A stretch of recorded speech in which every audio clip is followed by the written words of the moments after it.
안녕하세요. 단순한 진심의 현우입니다. 오늘은 저희가 돈과 만족스러운 관계를 맺을 수 있도록 도와주었던 책 한 권을 소개해 드리려고 합니다. 책 제목은 부의 주인은 누구인가 라는 책입니다. 책 제목과 표지만 봤더라면 저희가 읽어보지 않았을 책이지만 책방 사장님의 강력한 추천으로 읽어보게 되었고, 돈과 관련해서는 저희가 두고두고 읽고 싶은 책이 되었습니다. 여러분들은 돈이라는 단어를 들으면 어떤 감정 혹은 어떤 생각이 떠오르시나요?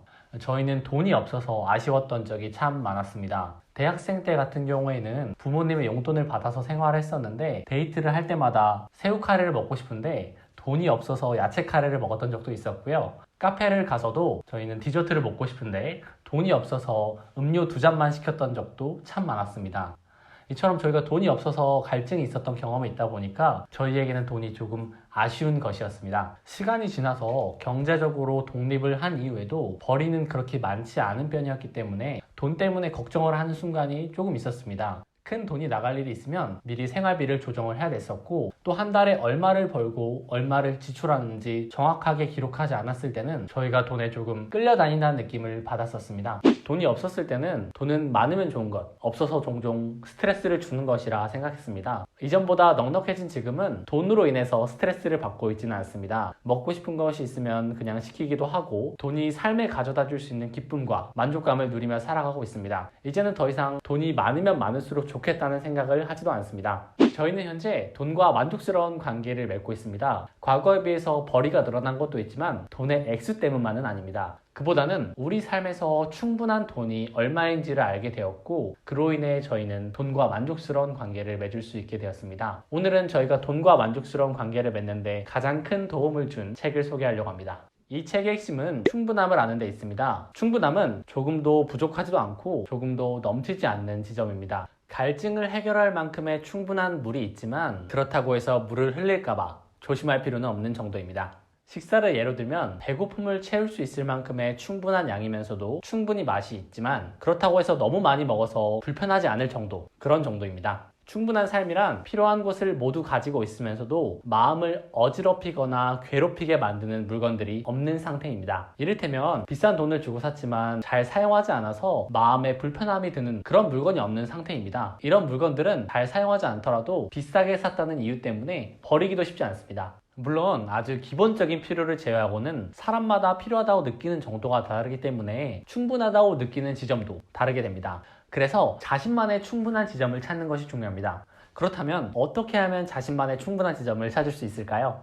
이를 위해서 자신이 소비한 것들에 대해서 만족도를 평가해야 합니다. 만족도를 평가하다 보면 무엇이 내게 필요 없는 것이었고 무엇이 내게 진정한 만족감을 주는 것이었는지 구별할 수 있게 됩니다. 이 책에서는 만족도를 평가하기 위한 새로운 방법을 제시합니다. 그건 바로 물건의 가격을 바탕으로 만족도를 평가하는 것이 아니라, 그 물건을 구매하기 위해서 내가 노동해야 하는 시간이 얼마인지를 바탕으로 물건을 평가하는 것입니다. 100만 원의 가격을 지불하기 위해서 내가 얼만큼의 노동을 해야 하는지 환산해 본다면 물건의 가격을 확실하게 체감할 수 있습니다. 누군가는 100만 원을 벌기 위해서 100시간을 일해야 될 수도 있고, 또 누군가는 10시간만 일해야 될 수도 있습니다. 이처럼 돈은 자신의 소중한 생명력, 다시 말해 자신의 시간과 에너지를 돈과 교환한 것입니다. 하지만 여기서 주의할 점이 하나 있습니다. 시간당 임금을 계산할 때 매월 자신에게 입금된 돈을 자신이 일한 전체 시간으로 나누는 것이 아니라, 내가 그 일을 함으로써 써야만 했던 시간과 돈을 시간당 임금에 반영해야 합니다.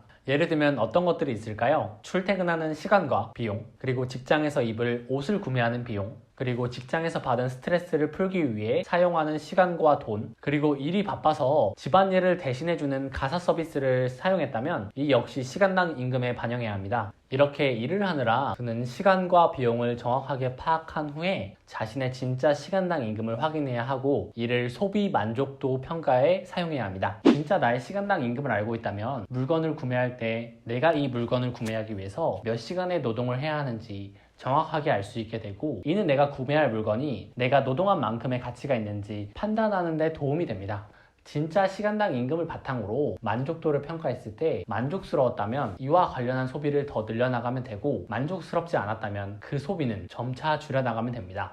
우리는 이와 같은 방식으로 소비에 대한 만족도를 평가했고 주거비, 통신비, 외적으로 꾸미는 비용, 그리고 가전제품을 구입하는 비용이 줄어들었고 상태가 좋고 맛이 좋은 식재료를 구입하는 비용, 자연을 누리기 위해 여행하는 비용, 요가나 운동도구를 구입하는 비용은 늘어났습니다. 이처럼 소비한 것에 대해 만족도를 평가하고 소비할 것에 대해 나의 노동시간과 교환할 만한 가치가 있는지 묻다 보면 필요한 것에 돈을 쓰고 필요하지 않은 것에는 돈을 쓰지 않게 되며 자연스레 소비에 있어서 자신만의 충분한 지점을 찾을 수 있게 됩니다. 또한 저는 이 책을 통해서 충분한 뿐만 아니라 검약이라는 가치에 대해서 새로운 관점을 배울 수 있었습니다. 흔히 검약이라고 하면 인색하고 고루한 이미지가 있는데 저자가 정의하는 검약은 자신이 가진 것을 즐기는 것이었습니다.